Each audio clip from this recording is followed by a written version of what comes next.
দেখো, আমি 5 মিনিটের জন্য সমুদ্রের জল মুখের মধ্যে ঢুকিয়ে নেব। তোমরা 5 মিনিটের মধ্যে সমুদ্রের যত মাছ আছে সব ধরে নেবে, কেমন? আবার বলছি, 5 মিনিটের বেশি আমি জল ধরে রাখতে পারবো না, বোঝা গেল? ঠিক আছে, তুমি চিন্তা করো না তো। কোনো চিন্তা নেই।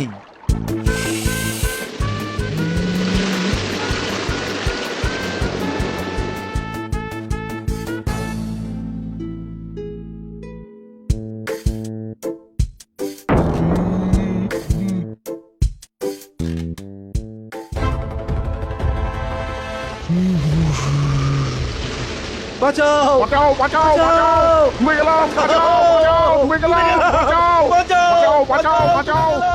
গ্রামে হাহাকার নেমে এলো। জেলেদের পরিবারের সবাই রামলালের নামে রাজার কাছে নালিশ জানালো।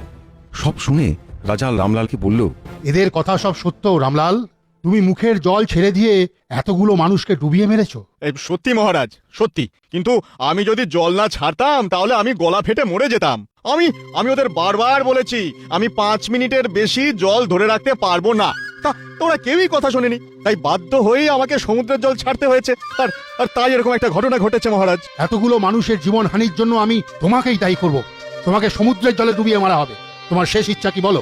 রাজামশাই, মরতে যখন হবে তখন আমি আর কোনো বিরোধিতায় যাব না।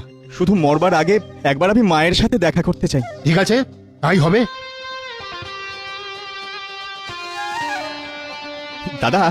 দাদা কাল তোমার জায়গায় আমি যাব, তুমি কোনো চিন্তা করো না। তুমি ঘরে বিশ্রাম নিও। শ্যাম গেল সমুদ্রে ডুবে মরতে। রাজামশাই এলেন, সাথে রাজ্যের প্রজারা এলো শাস্তি দেখবার জন্য।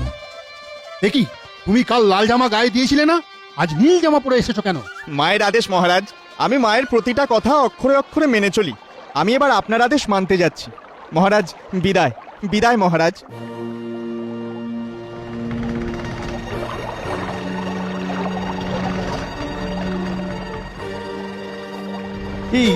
এটা কিরকম হলো? পায়ে কি রবার লাগানো আছে নাকি গো? হ্যাঁ কি গো? সমুদ্রের জল রামের তো কিচ্ছুটি করতে পারলো না, জাদু তো না জানে বোধ হতেছে।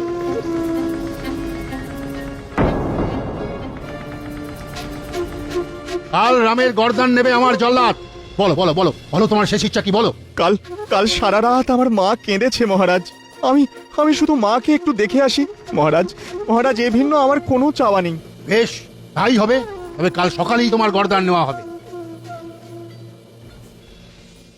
দাদা, তুমি তো জানো আমার ঘাড় খুব শক্ত। আমার গর্দা নিতে গেলে খাড়া ভেঙে যাবে। কাল বর্দার জায়গায় আমি যদুলাল যাব। বাবা, সব সময় চোখ কান ভালো করে খোলা রাখিস। আমাদের নিয়ে চিন্তা করবে না তুমি।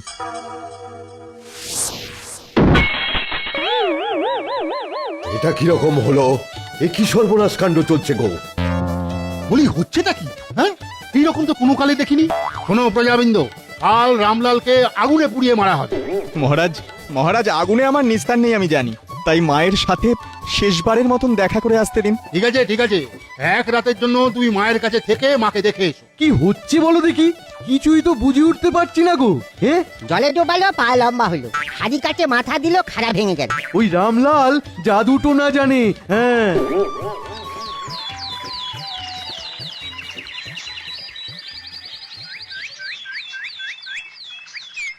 ধা ধিন ধিনতা ধিনতে রে কেটে তা ভাজা ভাজা খাস্তা। দানই পেয়েছে, সাবধান, দানই পেয়েছে। সাবধান। রাজামশাই কি আনন্দ যে হচ্ছে কি বলবো আপনাকে। মানে আগুনে আনন্দ? এইবার তোমাকে মাটি চাপা দিয়ে মারবো। হ্যাঁ হ্যাঁ, মাটি চাপা দিয়ে মারবো। এই হবে তোমার শাস্তি। মহারাজ, শেষবারের মতন আর একবার মাকে দেখতে চাই। তেরে কেটে তাক, আপনি অনুমতি দিন। দাদা দিন, অনুমতি দিন না। ঠিক আছে, অনুমতি দিলাম। দাদা বলি শোনো, আমি দম বন্ধ করে থাকবো, তোমরা রাতে মাটি খুঁড়ে আমাকে বের করে নিও। তারপর আমরা এই রাজ্য থেকে অন্য রাজ্যে চলে যাব। সেই ভালো। তবে বাবা জীবন, সাবধানে থাকিস কিন্তু। ওমা, তুমি চিন্তা করো না। হতম কুতুম ছতুম ছা, ভূতেরি বাবা বেরিয়ে যা। হতম কুতুম ছতুম ছা, ভূতেরি বাবা বেরিয়ে যা, বেরিয়ে যা, বেরিয়ে যা। ভূত তাড়ানো শেষ।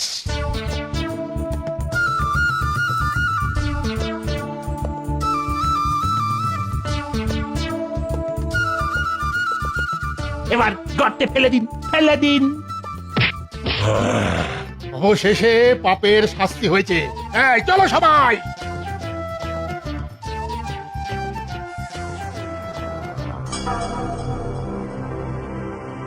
ওদিকে মাকে নিয়ে চার ভাই রাতের অন্ধকারে সে কবরের কাছে এসে মাটি খুঁড়ে জীবনকে বার করল।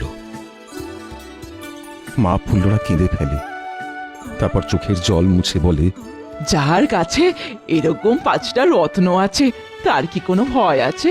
অন্য কোথাও গিয়ে শুরু করব নতুন করে। চল বাবা চল। তখন মেজ ছেলে শ্যামলাল চার ভাই আর মাকে কাঁধে চাপিয়ে লম্বা লম্বা পা ফেলে ওই রাজ্য ত্যাগ করল।